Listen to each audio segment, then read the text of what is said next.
Hello, my name is Mark Spurlock. I'm the executive pastor of Twin Lakes Church, and right now I'm up at Camp Hammer.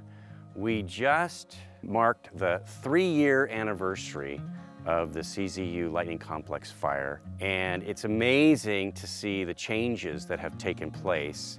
You may have seen some of the previous updates. We went through, first of all, a massive cleanup that took place the better part of the summer of 2021. That involved removing what was left of the buildings, including their foundations. And then the following summer, 2022, we removed 175 plus redwoods and dozens of hardwoods from the areas that were mostly around those structures because they obviously provided much fuel.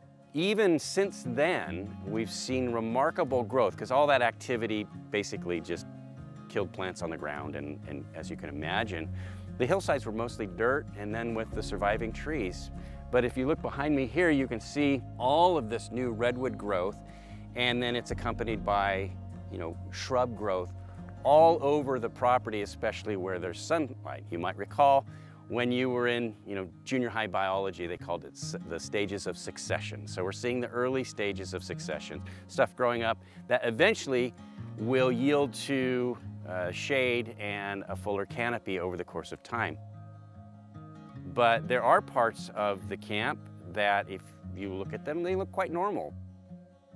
But then the hillside where the structures were, it looks much more barren in terms of actual structures, but at the same time, the amount of growth coming up on these hillsides is incredible. They're getting a lot of sunlight due to the loss of trees, but it is amazing to see how nature is responding. Where there was a redwood tree, now there's a new one growing up. Where there was an oak tree, there's little oaks growing up. And so those roots that survived, they know their place and they're coming back.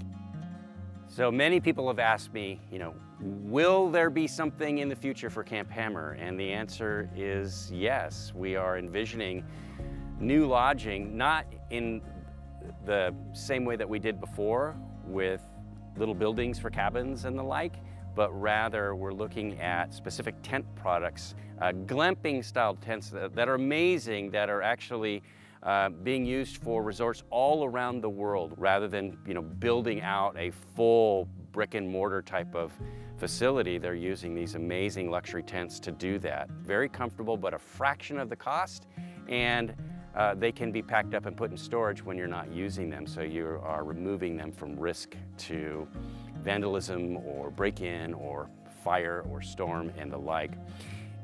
At the same time, we are starting to develop plans for infrastructure. What would it look like to return power, water, septic to the property? And so that's all in process, just beginning those steps with our engineering professionals and seeing what's involved there so that we can support those types of light camping functions here on the property. And I look forward to the day when we hear the sound of kids' voices in these redwoods again.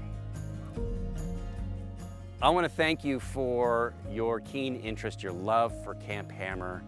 There are so many of us who our lives have been transformed because of this place. And so we look forward to what the Lord will enable us to do going forward, and stay tuned for future details.